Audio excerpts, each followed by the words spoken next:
नाजरीन, उर्दू ग्राफी में खुश आमदीद। क्यों ना आज एक क्विज हो जाए। आपके पास सिर्फ 5 सेकंड्स हैं।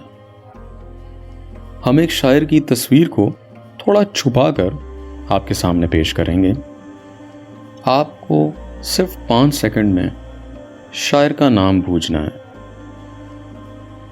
मजा आएगा। तो चलिए शुरू करें।